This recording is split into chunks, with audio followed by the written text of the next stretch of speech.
Today we are going to be looking at how you can solo over that track just like I've done now. It's particularly in a kind of improvisational sense. But before we go into this lesson, I do just want to say I am running a sale over on my website at the minute. So if you want to head over there, it's currently 30% off all of my lessons. And it will cover the things or similar things to what we are going to go through today in terms of concepts for our improvisation. And of course, there are tons of licks packages over there. So if you are interested, please do head over to the website down below in the description. Without further ado, though, let's take a look at how we can solo over this. So this track is called U.T.F.F, featuring Henrik Linder, one of our heroes as a bass player. And basically the Shredemption Solo challenge is over this. We've already had some amazing entries, but I just wanted to clarify how you can go about this. Now, it is pretty fast. I think it's like 150 BPM, and that's what seems to intimidate a lot of people in terms of playing over it. But really, let's break down the chords. It's not as hard as you might think. So on the backing track itself, we have like this kind of vamp where we're going from an F major 7 or like an F major 9 kind of thing. Then we've got a G and then a D minor 9. And that's the kind of loop.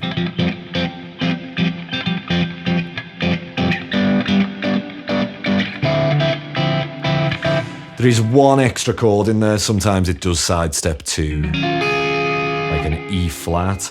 Minor 9, which is just up a semitone, like right at the end.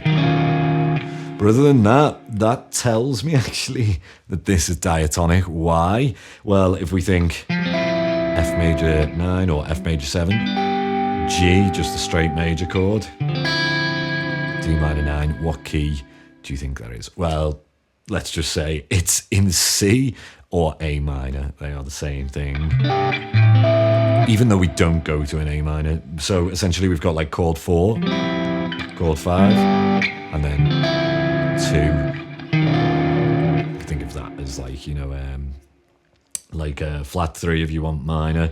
But yeah, that's basically the idea. So it is totally diatonic. Now you might be thinking, okay, but how do I go about soloing over it? My first port of call very often is to just take a pentatonic that will work. So in this case, if you know your A minor pentatonic or C major pentatonic, they're the same thing, then this would probably be the first place to start. So what I'm going to do now is quickly demonstrate how I would use this scale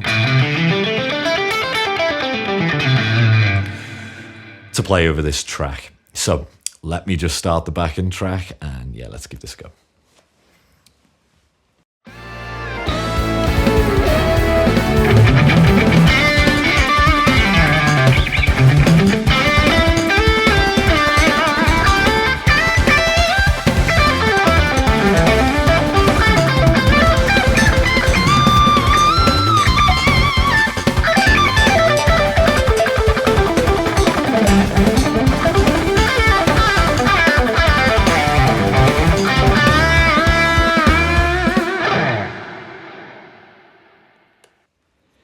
So hopefully you can hear that actually that works over pretty much all of the chords there. The only one I had to be careful of was obviously that non-diatonic chord, that E flat minor 9, where, I mean, you could just sidestep and 9 times out of 10, that will be the right note, which is pretty much what I did at the end there when I realized that.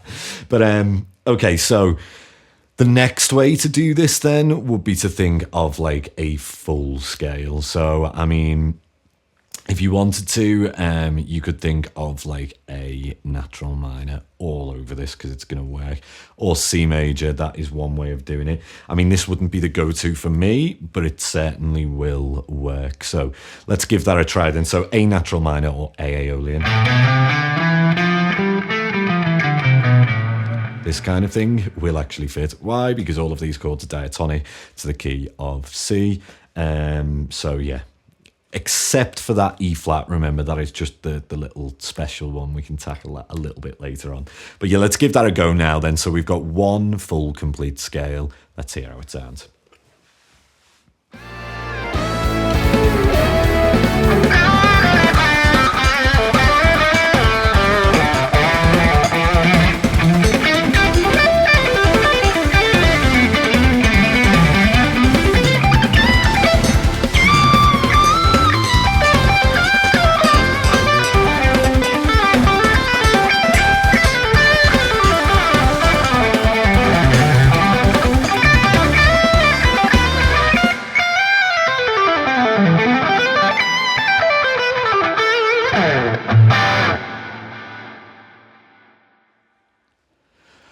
Okay, so the final thing which I would suggest then to do would be to actually look at outlining those chords. So one way to do that would be to take the actual arpeggios or the chord tones essentially. So over the F, you could play F major 7. Of the G, technically, it would be like a G7. But I didn't really like the sound of that flat 7, so I'd just keep it like the triad, so... and then over the D minor 9, D minor 7.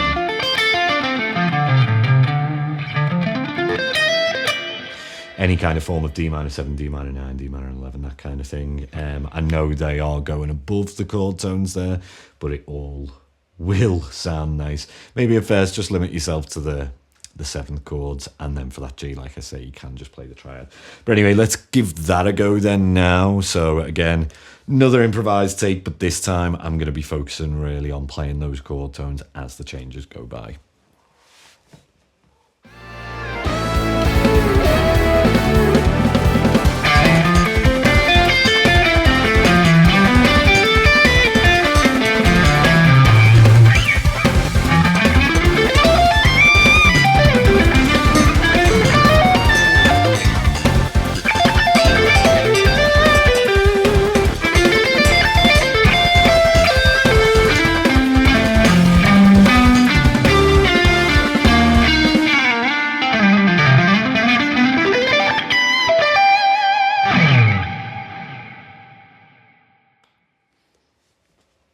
Okay, so once that's all together, I mean, it's just a case of adding in like chromaticism and maybe some outside sounds.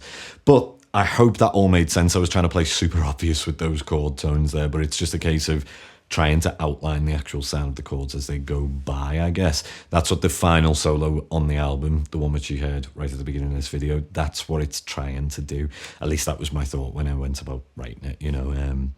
But yeah, I hope you've enjoyed this anyway, guys. And don't forget, you can enter this Shredemption Solo challenge as well. I'll leave all the details below, so you'll download that backing track. Give some of these ideas a go. And like I said right at the beginning, I am currently running a 30% off sale over at my website. So all of my lessons are 30% off. I'll leave the information down below for that as well. If you're interested in supporting the channel, that's probably the best way to do so. Anyway, guys, I'm looking forward to seeing a lot more of your takes. The ones so far have been brilliant. I've really enjoyed them. But yeah, I hope this helps out some of you who may be thinking, oh, no, it's too mad for me to even try and play over. Honestly, it's not. It's diatonic. It's quite straightforward. It's just the speed, I guess, that's the difficult thing. But yeah, I'm looking forward to seeing what you guys do. If you want to check out the album, that is available over on Spotify. It's over on Bandcamp. I'll leave all those links down below as well. But anyway, guys, my name is Jack Gardiner, and thanks again for checking out this video. Make sure you do all the usual stuff, like, comment, subscribe. What do you guys reckon? Which was your favorite solo there? Let me know down in the comments. Okay, guys, until next time, cheers.